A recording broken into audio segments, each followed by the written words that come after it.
Who took the bomb?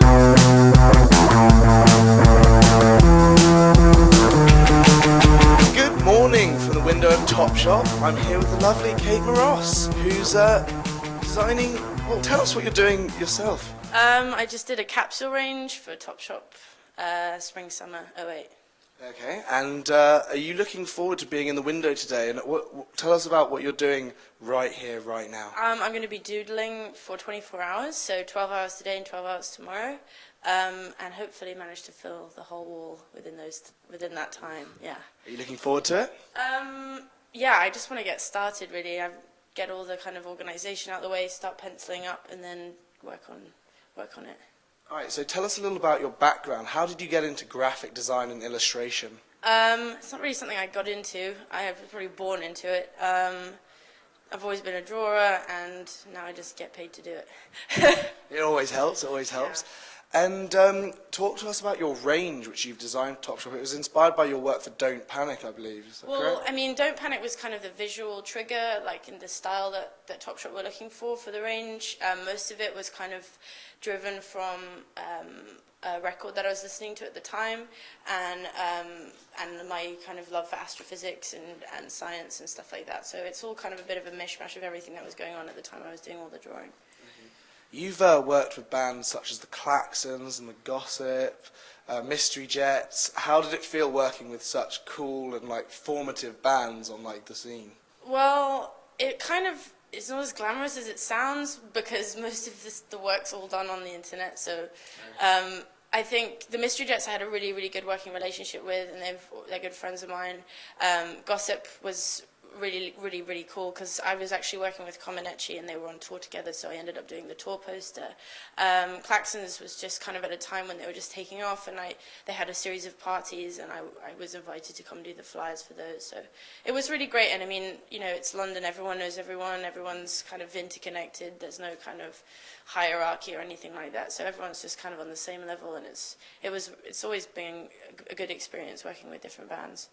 And you've made the leap from working with bands to sort of doing corporate stuff, like you've worked with Cadbury's and Lynx and Super the magazine. How did you make that leap from sort of going from doing band work and posters for clubs like White Heat to going in and doing that sort of corporate stuff? I don't know. I think it's not a hard leap to make. I mean, a brief is a brief, and an illustrated outcome is just the same as it is for a band, as it is for a company. I mean, it's good working for corporations because you get to work with art directors, and there's a lot more kind of nurturing of the work, and things come together a lot slower, but you actually get a much better finished result. And also, you know, it changes the audience of things rather than it just being a little flyer. You know, it's 20 foot wide and it's on the side of a super shop or something. So I think it was a great step up. It kind of all happened very quickly, so I didn't really get to really think about it while it was happening. But in retrospect, you know, it was a big deal for me, I think.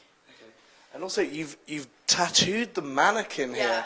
What's the symbology behind that? Well, there's no symbology. It just looks symbolism, cool. actually. Symbolism. Correction. Silly moi.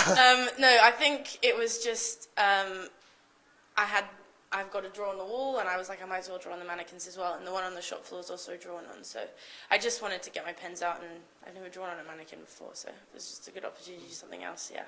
Cool. And you're only 21, so you've achieved so much in so little time. How does it feel to be so, like, iconic already as a 21-year-old artist? I don't think I'm anywhere near being iconic, but I mean, I've been working really hard for 3 years. I've only kind of gotten further in the last year, but the first 3 years, you know, there were lots of late nights, lots of hard work, working for no money, you know, so I think it's all just about perseverance and putting in the time, and, you know, it's great to be where I am now, and, you know, I'm going over to the US for the summer and try and do some more work over there, and I think London might be sick of me by then, so everyone will get a bit of a break from me for a while, so yeah. Well, I'm sure we won't get tired of you yet, at least not at London Kicks. I'm going to let you get on with your window work. It's boiling in here, I'm not envying you. 12 hours of it, it's going to be great. And 12 hours tomorrow. I hope it's not too sunny today. Yeah, and it is going to be sunny today. Alright, cool. Well, Nice to meet you. and you too.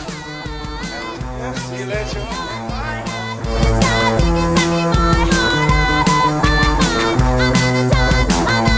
Bye.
days of beautiful, tiresome work have gone into making this, the beautiful window display.